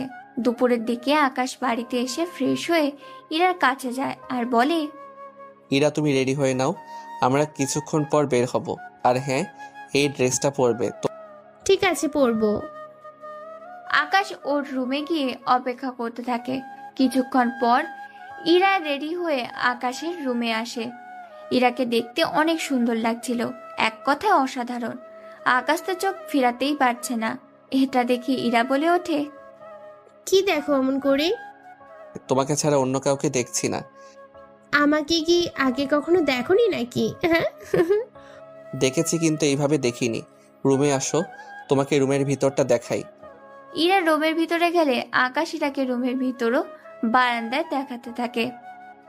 ওয়াও, অনেক সুন্দর। এখন চলো ঘুরতে যাই। আকাশ ইরাকে নিয়ে বেরিয়ে পড়ে। অন্যদিকে রোজা এয়ারপোর্টে চলে আসে এবং আমেরিকায় আসার জন্য টিকিট কেটে নেয়। টিকিট কেটে প্লেনে উঠে বসে। কয়েক ঘন্টা পর আমেরিকায় এসে পৌঁছায়। এদিকে আকাশ ইরাকে নিয়ে পুরো বিকাল ঘুরিয়ে দেখাতে থাকে। রাতের বেলায় ওরা ডিনার করে বাসায় আসে আর আকাশ বলে, ইরা, তুমি গিয়ে ঘুমাও, আমি একটু বাহির হব। কি বলছো? রাত 11টা আর তুমি এখন বের হবে? হ্যাঁ, একটু যেতে হবে। তুমি চিন্তা করো না, রাত 2টার আগে ফিরে আসবো। ঠিক আছে, তবে সাবধানে যাবে কিন্তু। ঠিক আছে, সাবধানেই যাব। আকাশ বের হয়ে ওর আস্তানায় চলে আসে। ওখানে এসে আসিফকে প্রশ্ন করে, আসিফ, তোমাকে যা বলেছি মনে আছে তো? জি স্যার, মনে আছে। আমাদের লোক ওকে ফলো করেছে। ও কোথায় থাকে তা জেনে গেছি। তাহলে চলো মেয়েটার কাছে যাই, ওকে এখানে উঠিয়ে নিয়ে আসি। বস, আপনি নিজে কি ওখানে যাবেন? হ্যাঁ, যাব তো। কারণ ওই মেয়েটার সাথে যদি আরো অনেক লোক থাকে তাহলে তো বুঝতেই পারছো। তাহলে চলেন বস। আকাশ ওদের নিয়ে রওনা দেয় হোটেলের দিকে। ওখানে একে লোকেরা তারা শোনে, ওই মেয়েটার সব ডিটেলস বলে দেয়। ওরা ওই রুমের সামনে চলে আসে, দরজা খুলে ভেতরে ঢোকে। আকাশ রোজাকে দেখতে পায়। রোজাকে দেখে কি বলবে আকাশ কিছুই বুঝছে না। এইদিকে রোজা বলে ওঠে, আপনারা কারা? এখানে কি করে এলেন? তার আগে এটা বলো, তুই এখানে কেন এলি? আমি একজনকে ভালোবাসি, তার জন্য আমি এখানে এসেছি। নাম কি তার? কোথায় থাকে? দেখুন, আমি এর চেয়ে বেশি কিছু জানি না। তোর বাবার নাম কি কিবরিয়া? আপনারা আমার বাবার নাম কি করে জানেন? যা বলছি তার উত্তর দে। হ্যাঁ, কিন্তু আপনারা কে তা তো বলবেন। তা আপনারা না জানলেও চলবে। আসিফ, চল তো এখান থেকে। বস, কোনো সমস্যা হয়েছে কি? আসতে বলছি, আস। ওরা ওখান থেকে চলে আসে। এইদিকে আকাশ ভাবে, রোজা এখানে আবার কাকে ভালোবাসে? ও কার জন্য আসতে পারে তা তো আমাকে জানতেই হবে। এইদিকে ওরা আস্তানায় চলে আসে। ওখানে এসে ওরা নিজেদের কাজ করতে থাকে। তখন আসিফ বলে, বস, এটা তো ওই মেয়েটা ছিল, তাহলে ছেড়ে দিলেন যে? ওই মেয়েটা বাংলাদেশে থাকে। ওখানে একটা ভার্সিটিতে ছোটখাটো মাস্তারি করে বেড়ায়। কিন্তু এখানে কাউকে মারতে আসবে এত সাহস হবে না। মেয়েটা বলেছিল কাউকে ভালোবাসে। তাহলে কে হতে পারে যে ওকে ভালোবাসে? আচ্ছা, তোরা যে যার বাসায় চলে যাও। আসিফ, কাল একটা অপারেশন আছে, রাতে চলে আসিস। আকাশ চলে আসে ওর বাসায়। ওখানে এসে আকাশ ওর রুমে চলে যায়। এখানে এসে আকাশ দেখে ইরা আকাশের রুমে শুয়ে আছে। ঘুমন্ত অবস্থায় ইরার চেহারাটা অনেক মায়াবী লাগছিল। আকাশ ওখান থেকে বারান্দায় গিয়ে শুয়ে পড়ে। পরের দিন সকালে ইরা ঘুম থেকে বারান্দায় গিয়ে দেখে আকাশ ওখানে শুয়ে আছে। তো একটু অবাক হয়, কিন্তু এর চেয়ে বেশি অবাক হয় আকাশ ইরাকে একবারও ডাকলো না সেজন্য। তাই ইরা আকাশের কাছে যায়। ইরা আকাশের বুকে হাত দিয়ে ডাকতে গেলে আকাশ ইরার হাত ধরে বুকের সাথে মিশিয়ে রাখে। এতে ইরা অনেক সাবধানে হাত ছাড়ানোর ব্যবস্থা করে, কিন্তু তাতে কোনো লাভ হলো না। কিছুক্ষণ পর সূর্যের আলো পড়ায় আকাশের ঘুম ভেঙে যায়। ঘুম থেকে উঠে আকাশ দেখে ইরার হাতও ধরে রেখেছে, তাই তাড়াতাড়ি করে ছেড়ে দেয় আর বলে, আমি বুঝতে পারিনি। কোনো ব্যাপার না, তুমি এখানে কেন ঘুমিয়েছো? কি করবো, এসে দেখি তুমি শুয়ে আছো, তাই ভাবলাম তোমাকে ঘুম থেকে জাগানোটা ঠিক হবে না, তাই আমি বারান্দায় ঘুমিয়ে পড়েছি। কিন্তু তুমি এখানে কেন আসতে গেলে? আমি তো ঘুম থেকে ভেবেছিলাম একটু বারান্দায় আসি, তাই এখানে এসে দেখলাম তুমি শুয়ে আছো, তাই তোমাকে ডাকতে গেলাম। অমনি তুমি আমার হাত। আচ্ছা, তুমি ফ্রেশ হয়ে নাও, তোমাকে আমার ভার্সিটিতে নিয়ে যাব। সত্যি? হ্যাঁ, তাহলে যাও, এখন ফ্রেশ হয়ে নাও। ইরা ফ্রেশ হতে চলে গেল। এইদিকে আকাশ কিছুক্ষণ ব্যায়াম করে নেয়, কেননা ইরার বের হতে সময় লাগবে।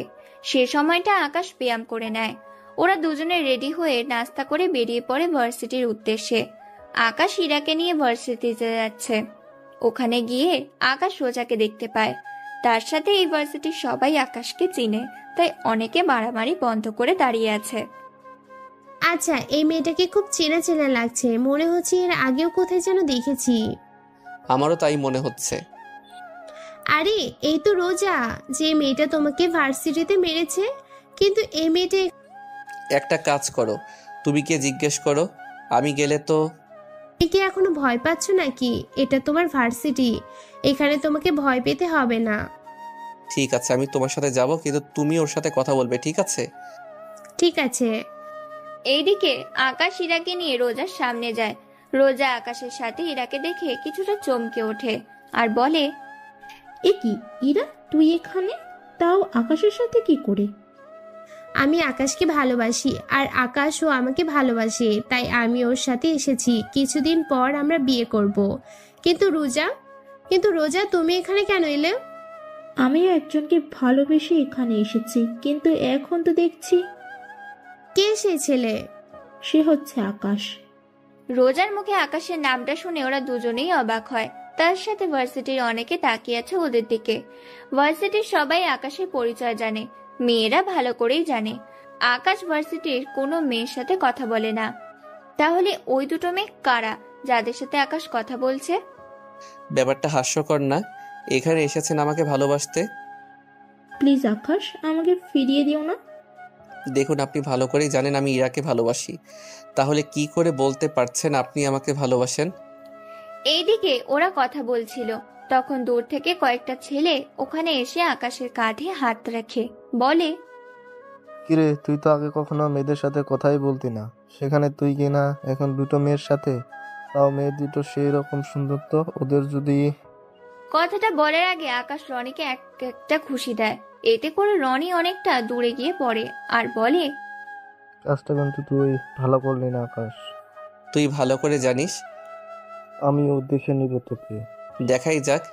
দেখুন রোজা, আপনি আমাকে ভুলে যান, ওটাই ভালো হবে। ইরা, চলো এখান থেকে। আকাশ ইরাকে নিয়ে ওখান থেকে চলে আসে।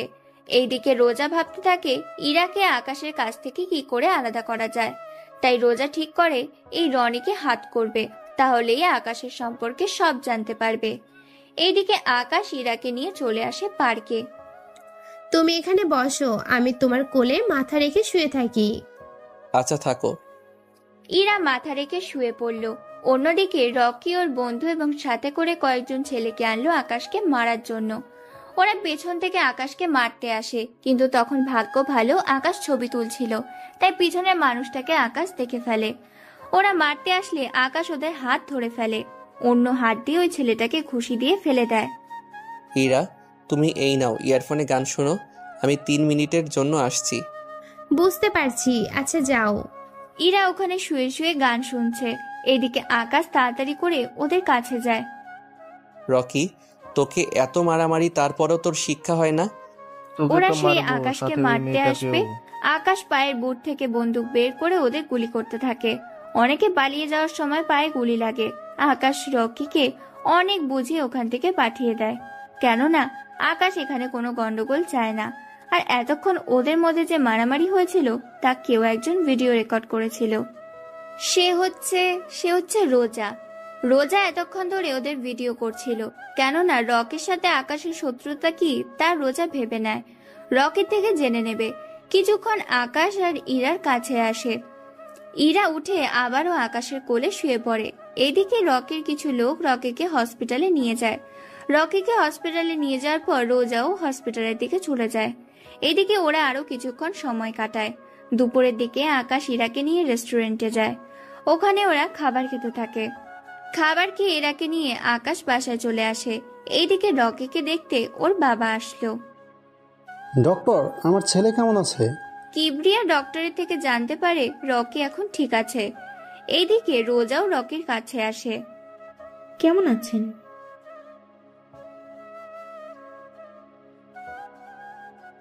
আমাকে না চেনারই কথা। আচ্ছা, আপনার সাথে আকাশের কি শত্রুতা? তাছাড়া আকাশ এত ভালো ফাইট করে কি করে? তখনই রকির আব্বু চলে আসে আর বলে, কেমন আছিস বাবা তুই? এই তো এখন ভালো আছি। তা এই মেয়েটিকে? জানি না আব্বু, এই মেয়েটি আকাশের সম্পর্কে জানতে এসেছে। তুমি আকাশের কি হও? আমি ওর কেউ হই না। আপনারা আকাশের সম্পর্কে যতটুকু জানেন প্লিজ আমাকে বলেন। আকাশের আব্বু এই দেশের ধনীদের তালিকায় 3 নম্বরে আছে, আর আকাশ ওনার একমাত্র ছেলে। আকাশ একটু মারামারি বেশি করে, ও চোখের সামনে অন্যায় দেখলে এমনটা করে, যার কারণে আমার ছেলের সাথে ওর প্রতিনিয়ত মারামারি লেগেই থাকে। আমার যতটুকু জানার ছিল আমি জেনে গেছি, এবার তাহলে উঠি। রোজা ওখান থেকে চলে যায়। এদিকে আকাশ কি করবে কিন্তু ভেবে পাচ্ছে না, কেননা ইরার সামনে আকাশ মারামারি করতে পারছে না, কেননা ইরা জানে আকাশ অনেক ভদ্র, কিন্তু মুখোশে আড়ালে আকাশ যে অনেক ভয়ঙ্কর তা যদি ইরা জানতে পারে তখন কি হবে এটাই আকাশ ভাবছে। ওই দিন রাতের বেলায় আকাশ বের হয়ে আসে ওর জঙ্গলের আস্তানার দিকে, কিন্তু ওখানে এসে আকাশ ওর সব লোকদের রেডি হতে বলে। আসিফ, সবগুলো লোক কি রেডি হয়েছে? হ্যাঁ বস, সবাই রেডি। এখন শুধুমাত্র আপনি হুকুম দিলে আমরা বেরিয়ে পড়ব। তবে কোথায় যাবেন আর কি পরিমাণে অস্ত্র নিতে হবে তা বলে দেন, তাহলে ভালো হবে। পর্যাপ্ত পরিমাণে সবকিছু নিয়ে নাও। তাই হবে বস। ওরা সবকিছু রেডি করে বেরিয়ে পড়ে গাড়ি নিয়ে কিছু দূর যাওয়ার পর আকাশ ওদের সবাইকে থামতে বলে। এবার তোমরা সবাই আলাদা আলাদা ভালো যাবে, মানে হচ্ছে আমরা চারদিক থেকে ওদের ঘিরে ফেলবো, এরপর আমরা ওদের আক্রমণ করব। তাই হবে বস। ওরা সবাই চারপাশ থেকে ওই জায়গাটা ঘিরে দাঁড়ায়। ওরা একে একে যেই এই বাসা থেকে বের হতে যায় অমনি আকাশের লোক ওদের মেরে ফেলছে। এভাবে অনেক লোককে ওরা মেরে ফেলে, কিন্তু আশ্চর্য কথা হলো মাত্র 5-6 জন লোক এই ঘরে ছিল। এটা জেনে আকাশ আশ্চর্য হয়, কেননা আকাশের জানা মতে এখানে অনেক লোক থাকার কথা এবং আজকে নারী পাচার করার কথা কিবরিয়া হলো রকির বাবা, যিনি রাজনীতির সাথে জড়িত আর মাফিয়া গ্রুপের সাথেও জড়িত। আকাশ ওর লোকজন নিয়ে ভেতরে যায়, কিন্তু ওখানে কোনো লোক কি নেই। আর এইটা শুনে আকাশ বলে ওঠে, এই তোমরা ভালো করে আশেপাশে খুঁজে দেখো, কোনো গুপ্ত দরজা তো অবশ্যই পাবে। ঠিক আছে বস। ওরা সবাই মিলে গুপ্ত দরজা খুঁজতে থাকে। অনেকক্ষণ পর ওরা গুপ্ত দরজা খুঁজে পেল। ওই দরজা খুলে দিয়ে ভেতরে ঢুকতে থাকে। ওখানে গিয়ে ওরা একটা ম্যানহোলের মতো জায়গায় গিয়ে পৌঁছায়। অতঃপর আকাশ বলে, তোমরা 3-4 জন করে এক একজন এক এক টানেলের ভিতর দিয়ে যাও। যদি ওদের দেখতে পাও তাহলে ফিরে এসে সবাই ঠিক এই জায়গায় আসবে, এরপর আমরা সবাই মিলে ওখানে যাব।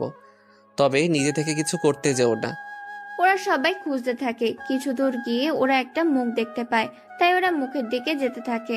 ওখানে গিয়ে ওরা কয়েকটা ট্রাক দেখতে পায়, তাই ওই লোকগুলো পিছিয়ে এসে ওই জায়গায় বসে।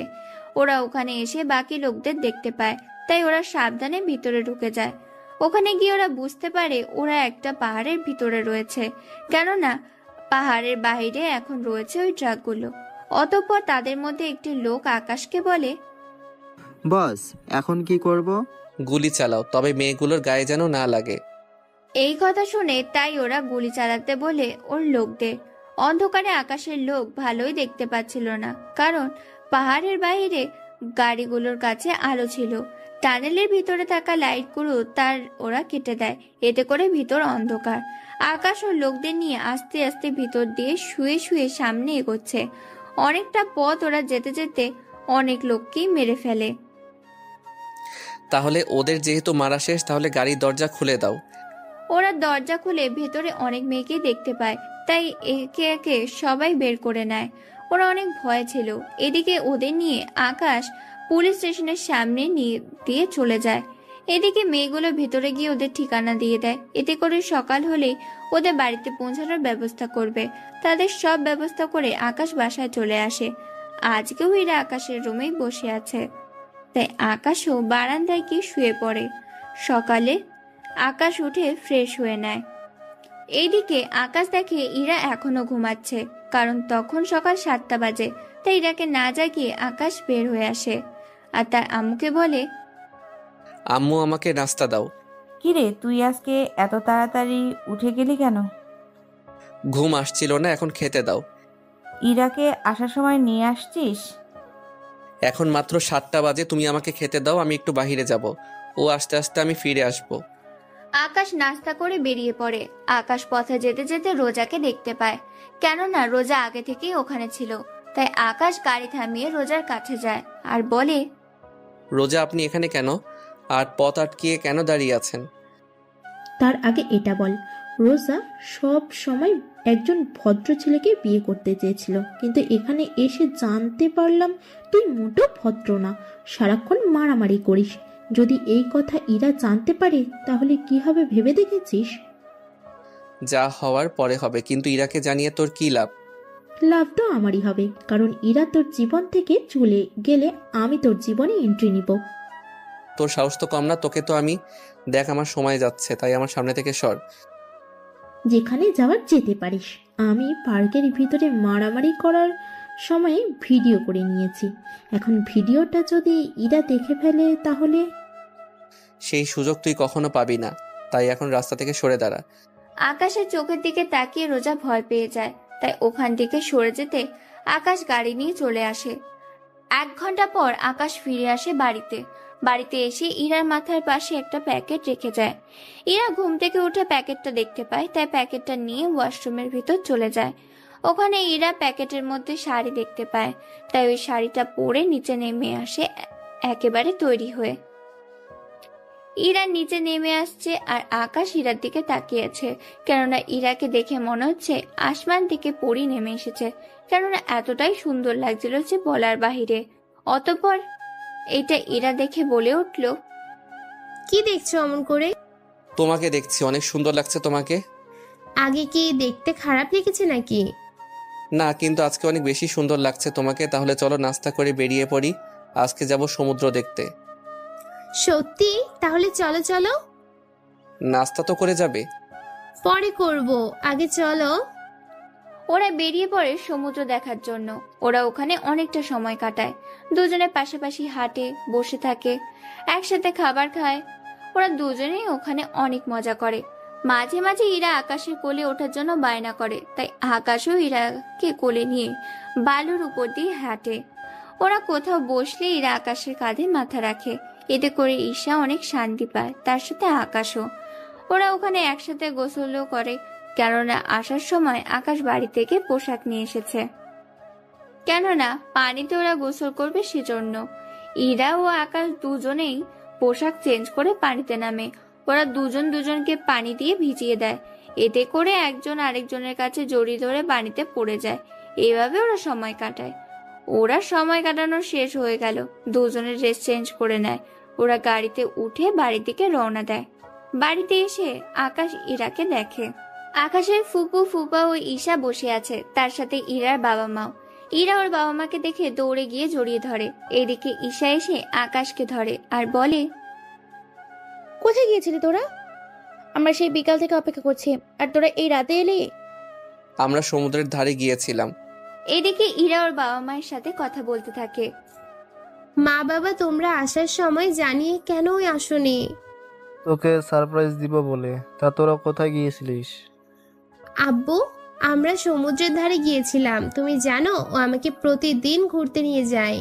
সত্যি এরা তুই কত সুখী, এত বড় বাড়ির বউ হবি, তারপর অনেক ভালো স্বামী পেয়েছিস। হ্যাঁ আম্মু, আমি সত্যি অনেক লাকি, এত সুন্দর একটা পরিবার পেয়েছি। ওরা সবাই কথা বলতে থাকে। তখন আকাশের আব্বু অফিস থেকে ফিরে আসে। উনি ফিরে আসতেই ঈশার বাবা মাও ইরার বাবা মাও ওনাকে সালাম দেয়। উনি সালাম নিয়ে সবার সাথে পরিচয় হয়ে নেয়। কিছু মনে করবেন না, মাত্র অফিস থেকে ফিরেছি, আমি অনেক টায়ার্ড, তাই আমরা কাল সকালে ওদের বিয়ে নিয়ে কথা বলবো। ইরার বাবা মা ওনারা দুজনেই হ্যাঁ বলে, কারণ ওনারা অনেক টায়ার্ড। শুধু আকাশের আব্বুর জন্য সবাই এত সময় ধরে এখানে বসেছিল। ওরা সবাই ডিনার করে চলে যায় ওদের রুমে। ঈশা ও ইরা একটা রুমে ঘুমায়, বাকিরা ওনাদের রুমে। পরের দিন সকাল 11টায় ওনারা বসে আছে আকাশ ও ইরার বিয়ের কথাবার্তা নিয়ে। ওনারা ওদের বিয়ের তারিখ ঠিক করে নেয়, আর আকাশের আব্বু বলে ওঠে, ওদের বিয়েটা আমরা কালকে দিনের ভিতর দিয়ে দেব। আকাশের আব্বুর কথায় অনেক অনেক রকমের মন্তব্য করে, কারণ এখনো বিয়ের কোনো শপিংই হয়নি, সেজন্য তার উপর বাড়িও সাজানো বাকি রয়ে গেছে। দেখুন, এটা যা যা লাগে সব কেনা হয়ে গেছে, রাতের মধ্যে সব চলে আসবে, বাড়িটা সাজানোর দরকার নেই।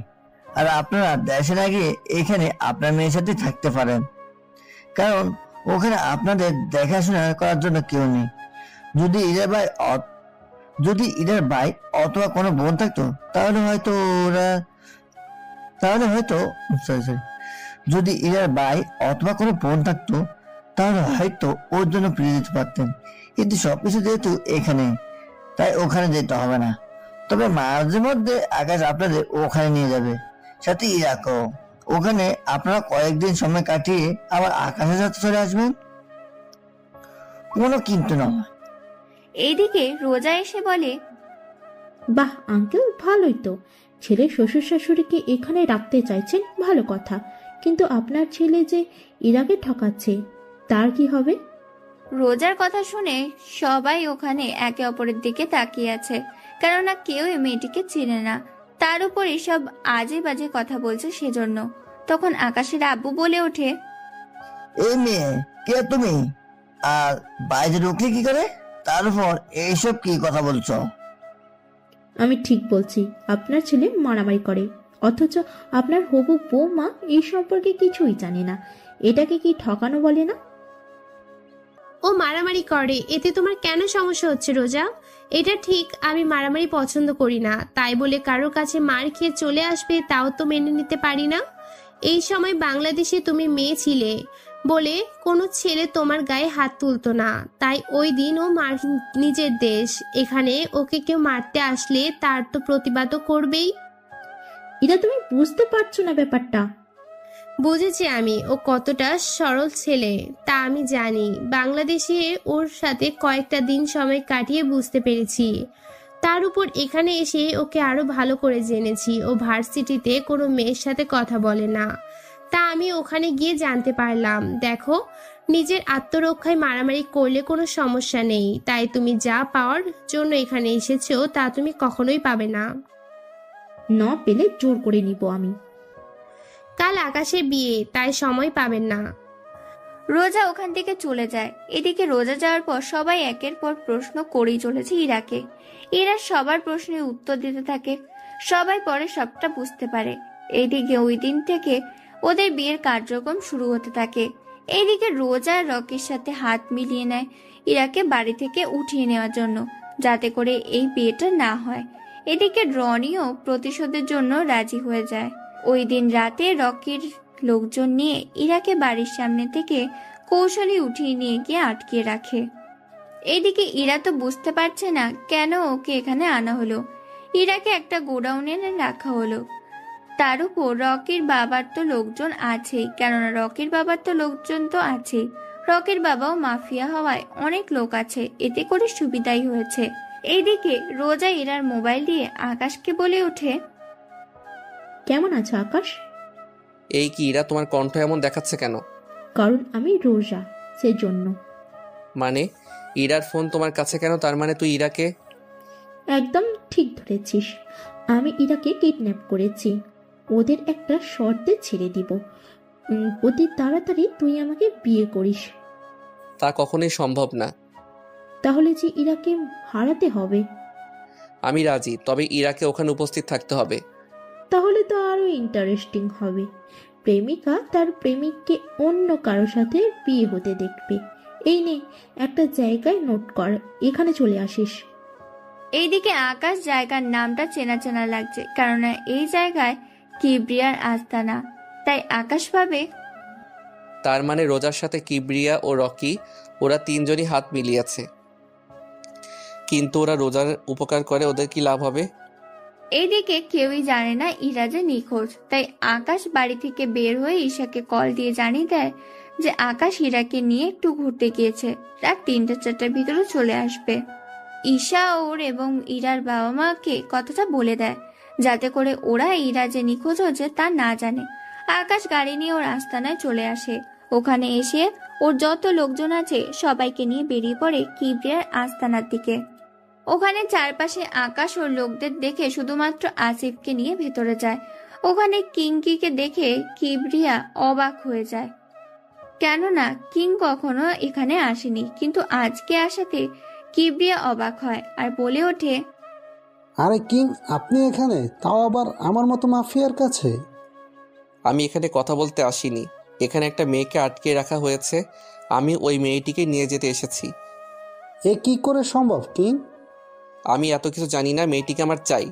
এইদিকে কিবরিয়া কি করবে বুঝতে পারছে না। অন্যদিকে কিং এর কথা অমান্য করলে কিং কিবরিয়াকে মেরেও ফেলতে পারে। তাই কিবরিয়া বাধ্য হয়ে ইরাকে ছেড়ে দিল। এইদিকে ইরা আকাশের সাথে আসতে চাইছে না, কারণ ইরা এক মাফিয়ার কাছ থেকে অন্য মাফিয়ার কাছে, সেজন্য। তাই আকাশ ইরাকে অজ্ঞান করে নিয়ে যেতে চাইছিল। তখনই রোজা ওখানে চলে আসে। রোজার সাথে ধাক্কা খেয়ে আকাশের মুখ থেকে মাস্ক পড়ে যায়। এতে করে রোজা আকাশকে চিনে যায় আর বলে ওঠে, এ কি, তুই এখানে? আর ইরাকে নিয়ে এখানে তুই যেতে পারিস না, কিবরিয়াল সাহেব, আপনি আকাশের কাছে ইরাকে কেন দিয়েছেন? আকাশ কোথায়? আমি তো কিং এর কাছে দিয়েছি। ও কিং না, ও আকাশ। আর ওকেই আমার বিয়ে করার কথা ছিল, কিন্তু কি করলেন? ওকে এত তাড়াতাড়ি করে ছেড়ে দিলেন। কি? ও তাহলে কিং নয়? কিন্তু তাহলে কিং এর ডান হাত আসিফ এই ছেলেটার সাথে কেন? কারণ আমি কিং, আবার আমি আকাশ। কি তার মানে তুই এতদিন সবাইকে বোকা বানিয়েছিস? কথাটা বলে ওরা গুলি করতে থাকে। এই দেখে আকাশের সাথে থাকা লোকগুলো গুলি করতে থাকে। আকাশ ইরাকে নিয়ে ওখান থেকে বের হয়ে গাড়িতে এনে রাখে এবং ওদের বলে দেয় ইরাকে যেন কেউ এখান থেকে নিয়ে না যেতে পারে। ইরাকে ওখানে রেখে আকাশ ভিতরে যায় এবং ওখান থেকে একের পর লোকদের মারতে থাকে। ওদের মারা শেষ হলে কিবরিয়াও, রকি ও রোজা বাকি আছে। তাই আকাশ ওদের সামনে যায় আর বলে ওঠে, দেখুন মিস্টার কিবরিয়া, আপনাদের ইচ্ছে করলে মেরে ফেলতে পারতাম, কিন্তু মারবো না। আমি চাই আপনাদের একটা সুযোগ দিতে।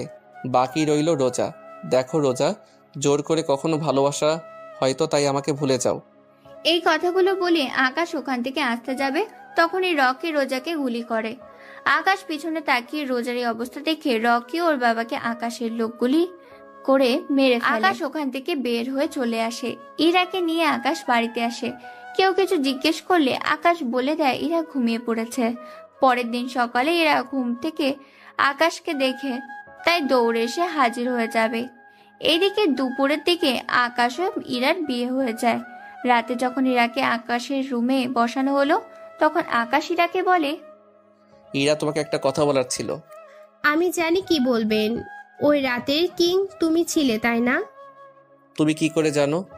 যখন আমাকে অজ্ঞান করেন তখন আমি তোমার আঙ্গুলে আংটি দেখি।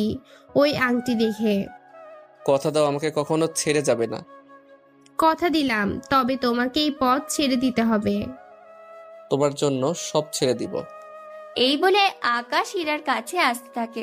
অতঃপর দুজন দুজনের খুব কাছে চলে আসে। এখন শুধু তাদের দুজনের নিঃশ্বাসই শোনা যাচ্ছে। অতঃপর আকাশ তাদের 4 ঠোঁট এক করে দেয়। এইভাবে প্রায় 5 মিনিট কিস করার পর ছেড়ে দেয় আকাশ এবং দুজনে হাঁপাতে থাকে। অতঃপর আকাশ আবার ইরাকে জড়িয়ে ধরে চুমু খায়। এরপর আকাশ ইরাকে বিছানায় শুয়ে দেয়। তারপর ওরা দুজনে হারিয়ে যায় ভালোবাসায়, যেখানে কোনো মাফিয়া থাকবে না, নেই কোনো কষ্ট, থাকবে শুধু ভালোবাসা আর ভালোবাসা। সমাপ্ত।